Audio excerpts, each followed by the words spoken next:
Earlier this year, I built the world's largest computer that is controlled by nothing but hand gestures. This shenanigan caught the attention of some folks, including the business park we are currently based out of.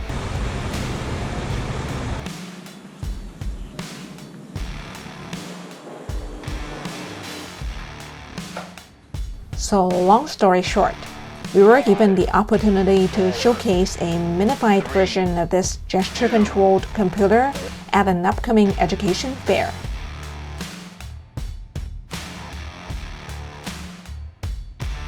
With just a little over 2 weeks to prepare at this point, I have to pull out all the stops. Except there is one tiny hiccup. The thing is, I currently commute a few hours every day for work.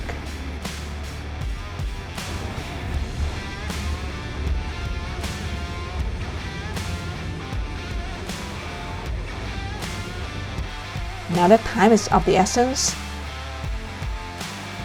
I have to come up with another plan.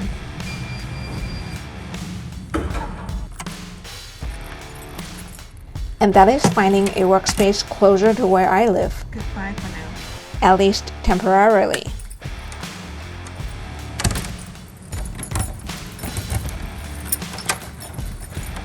Goodbye for now.